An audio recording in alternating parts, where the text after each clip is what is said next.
have a feeling this video is going to be longer than usual, just because I feel like I have a lot to say and I don't really care to make it compact, let's say.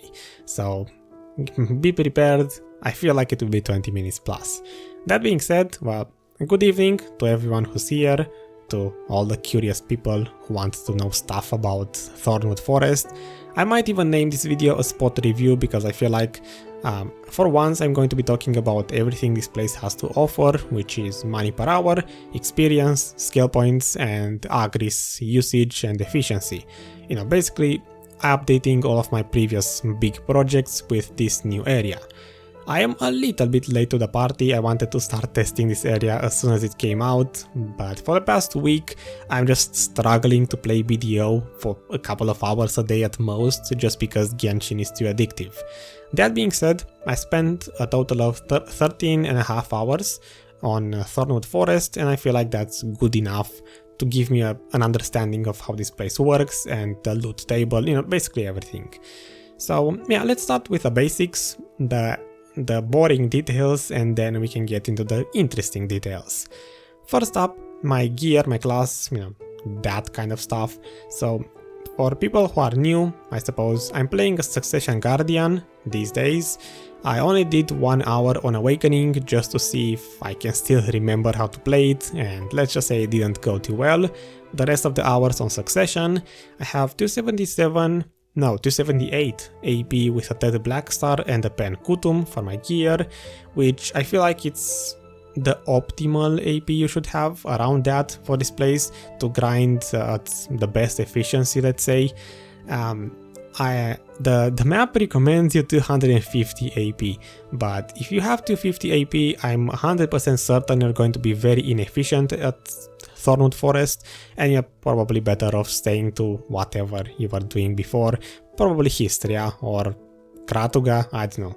The minimum I would recommend is 261 with Kutum, the optimal one, the average, I guess 269 is good, and 261 with Kutum is the entry level. That's where I would put this area. The monsters just don't die fast enough, in my opinion, to feel like this place is optimal at 250. For pets, I have 4 tier 4 pets and 1 tier 3, so almost full tier 4 pets, pretty much the best case scenario. Knowledge, I have 12% drop rate from knowledge. Node level is 0, pretty much uninvested because I didn't even bother to check if I can connect it. All I know is that I didn't have time, patience, or the will to do the Odalita questline, so I don't know any NPC. I just unlocked the parts of the map so I can see where I'm going, and that's pretty much it. Addons, you can see them on the screen if you care about my Succession addons, and besides that, there are my drop rate buffs, what I used for the money per hour number. So my standard usually for this series is a normal loot scroll and a Kamasil blessing. I always use those just for the sake of consistency, but for today in this case I also used the 50% event scrolls that we got recently, the yellow ones that expire in 2 weeks. I had 10 of those, you can see them on the screen, and for 10 hours I used those scrolls, for the other 3 hours I didn't. So technically these scrolls are the same buff as the Arsha server, so you could consider my drop rate as being equivalent to Arsha server grinding. Other than that, there's the rotations and how this place feels in general. So it's very contested, at least at first, in the first couple of weeks. Now, when it's released, pretty much if you want to grind, let's say at 8 PM, 7 PM, when people come home from work, you're gonna struggle to find a rotation like I did. So for almost all of my hours, I just made it a point to always grind overnight. When the screenshots start rolling at some point later in the video, you will notice, if you look at the chat on my whisper chat with the timers, I always grinded between 3 AM and 7 AM, literally in the middle of the night. That's when I could find rotations empty. Other than that, it's really contested. I used a total of 2 rotations. The first one I will call the Node Manager rotation, because it's literally close to the Node Manager, and the second one, the Forest Bridge rotation, maybe something. So I will show them on the screen probably now. The first one, the Node Manager rotation, literally you just autopath to the node manager, you set your horse on the stairs. It's very easy to drop the trash on the horse if it's on those stairs. You can find a different placement if you want, but that's where I always left my horse. The rotation itself, I consider this one to be the best. I heard from someone who came on my rotation at some point that I'm kind of combining two rotations to make this one, and you know, I'm breaking two rotations to grind my own, but I tried to grind only the top or the bottom half of those stairs where it separates, and it's just not enough monsters. For me, I need all of the ones shown, sometimes one extra pack because of how I clear. So that's the node manager rotation. I most likely just walked through it instead of killing monsters because of no time. But the second rotation is, let's say, the second best one. It's the one close to that bridge and the forest E, I guess. I tried this rotation just because the node manager one was taken. I believe I was streaming at that time. For whatever reason, I needed a new rotation, so this is the one I chose for the second one. It's pretty much the same efficiency-wise as the node manager rotation in my opinion, but I find it just a bit annoying to grind. I don't know, it feels odd. I spent too much time on the node manager rotation, so this second one to me feels different, it feels odd. But efficiency wise, I did test both of them at full speed, and they are both, for me at least, around 6000 trash per hour, so it should be the same efficiency. The way I grind is I try to, since I'm a Succession Guardian and my shift Q is literally the biggest AoE in the game, I just move in between two packs and I sit there in my shift Q pulling together two packs and then killing them. So either rotation has the same mob placement in my opinion. There's no real difference in terms of how far the packs are from each other. And yeah, I will just leave it at that. There are definitely a lot more rotations. It's just I only used those two. Besides rotations, let's talk about the event. Yeah, this place has an event similar to the one at Kratuga, where you will see a yellow message appearing on the screen, and whenever that one appears, you have to look around you and find some black swirly black hole thingy that starts summoning monsters. In the first 2 hours that I spent here, I didn't know how to find it. I just the area was a bit contested. I didn't want to lose my rotation, so I didn't immediately find it, so I just, I missed the first two. But the event is definitely good. Usually it appears about once or twice per hour, very rarely 3 times per hour, sometimes not at all, and you could consider this event as getting an extra 100 to 200 trash per hour, since those spawned monsters will literally run towards your character, so you can sit in one place and kill the waves over and over. It's faster than just moving between packs and killing packs. That's why I say if you get, for example, 2 of these events per hour, you will, in 1 hour you will clear faster than an hour that didn't have this event spawning because of that difference. The monsters themselves also die faster. I did look at that as well. They seem to have either less HP or something, they just die faster, and they don't have CC. The normal monsters have CC, the ones from this swirly event, they don't have CC, so maybe it helps some classes. In my case, I didn't really have much problems with CCs on Guardian because I have a lot of super armors. My skill rotation is pretty much almost entirely protected. The boss itself is easy to kill, and I don't know if the event monsters have a higher drop rate for rare items. I did get one of my rings from the swirly thingy, but everything else was from normal monsters. So I don't know if the drop rate is better from the event. Maybe it is, maybe it isn't. Just keep an eye out for whenever the yellow message appears and do that. Probably common sense, but still. The area is contested, I already said that. It's PK, PvP, at least for now. In my case, again, if you grind overnight, it's fine. If not, it's just because the trash loot here is way too good. You are making most of your money from trash and not from the other drops. Monsters don't really have a lot of damage either. You could compare this spot to Sycraia in terms of income, but compared to Sycraia, you don't really have any chance of dying. The monsters have way less damage. I can literally sit in the middle of a pack without worrying of dying. I can sit there and I might lose maybe half of my HP if I look at the marketplace. So low damage from monsters. Other than that, yeah, I guess let's talk about the Excel file, the money per hour, the experience. Now we get into the interesting part. We are done with the boring one. So first of all, we have picture. In case you care, if it's even relevant to anyone, these two are the pictures with all of the items I got from 13.5 hours. If you want to visually see them, this one is different because for the last half an hour I had to return to retest experience, and even after that one I'm still not satisfied and I will test it again after this video.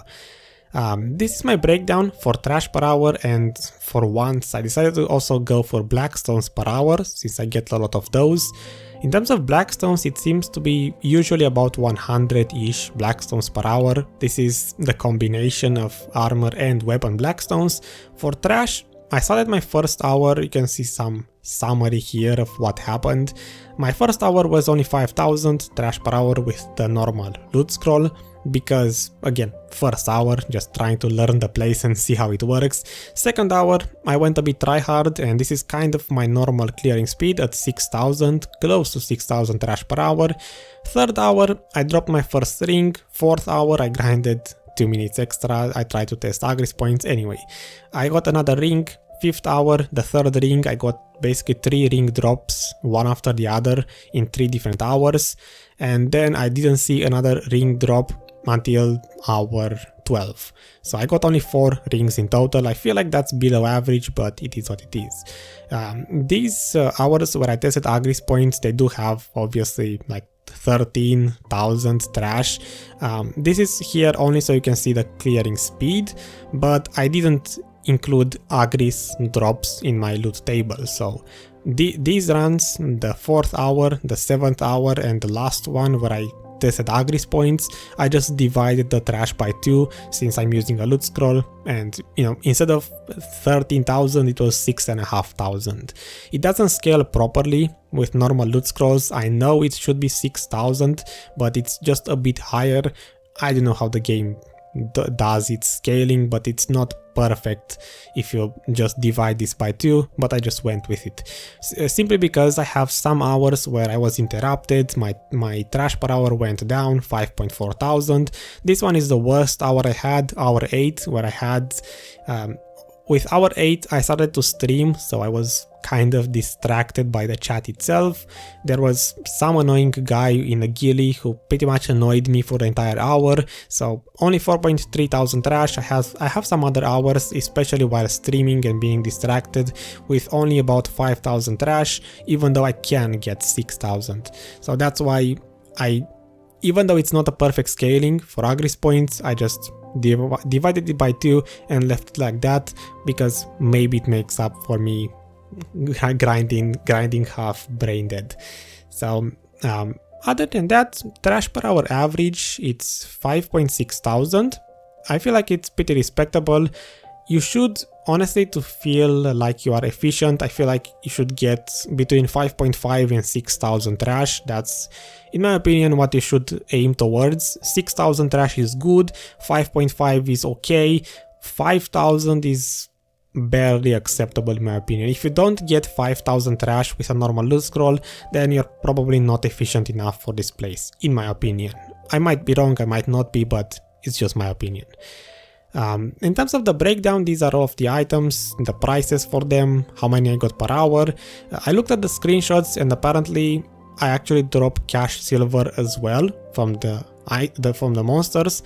It seems to be about 4 to 4.5 million silver as cash from monsters, just pure silver, and then the rest, the trash itself is really good. If I just delete all of the other drops, not that one, I deleted one extra.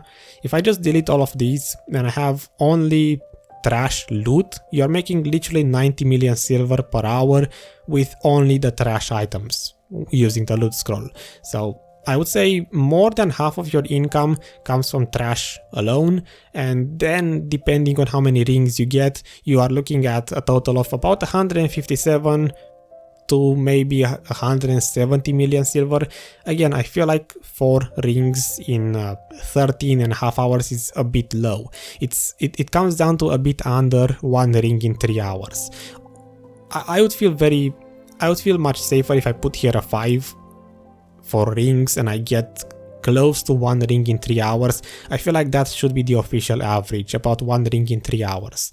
And if I do that, it's 166 million silver, which when I saw this, I was a bit disappointed. I literally thought that this place will be on par with Sycraia in terms of money per hour, just because of the trash itself. The trash is extremely good, and because of that I thought if the ring drops as often as the one at Sycraia, then it should be literally on par, if not better. But as it turns out, the ring doesn't drop as often. At Sycraia you can get 1 ring in 2 hours, sometimes 1 ring in 1.5 hours on average, so it drops more frequently than here. Maybe my RNG was bad, but that's just my experience.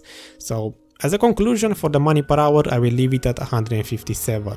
Now, for experience, I know most people don't care about the back-end math, but I'm just going to point out now that I did 2 runs testing experience. One of them was 1 hour, and it was a bit slower than I normally grind, almost 5.5 thousand trash per hour. The second experience run was much faster at 6.5 thousand trash per hour if I divide the Agris properly. This one was done with Agris. Basically, the second run was, in my opinion, faster than it should be. The first one was slower than it should be. That's why I want to retest experience. But in the end, I made an average of these 2 runs. The experience should be somewhere in between these 2 numbers, and basically using that average, then it should be around here.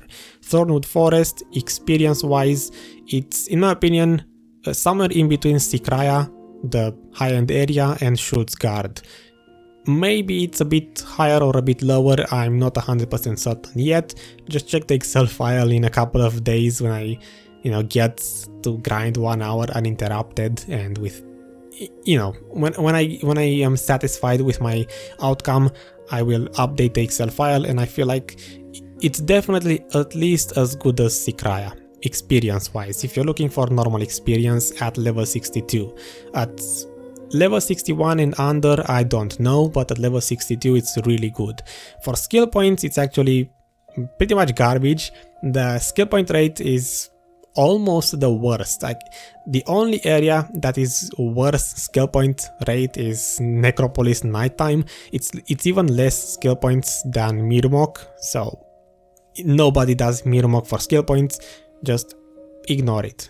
Thornwood Forest has no skill point experience rate, so for example, if you're level 61 and you're leveling a character and you need skill points, don't count on this place as your main grinding spot, just grind somewhere else. So that's that for experience and skill points, and the only thing left is Agris points efficiency. For Agris points, I have, let's see, once again looking at the boring chart. For the boring chart, this time I have 3 separate runs in which I tested Agris points, 2 of them 1 hour, then the last one with only 28 minutes because a bell got popped. In any case, they are kind of close enough to each other. I just once again made an average of all of these 3 runs, and the conclusion is, if I can find it, somewhere in these 3 charts you will see Thornwood Forest. I found it. So 64,000 Agris points per hour is what you should be able to average. If you get around 6,000 trash per hour as clearing speed normally, then you should be using about 64,000 Agris points per hour. So it's pretty high in my opinion on the list compared to many other places, but the important part is just efficiency. The second chart, this one, which pretty much explains this ranks the spots in the sense of using the least amount of points to make the most amount of money. So ideally it should be somewhere here at the top, and it is. Thornwood Forest is literally a little bit more efficient than Mirumok Ruins, or Mirumok Forest, I forgot. Mirumoks, the trees. Everyone kind of knows, I guess at this point, that Mirumok is one of the best spots to use Agris points. It's very efficient, and Thornwood Forest is, you know, just a bit better in my opinion. So I would recommend it for Agris points.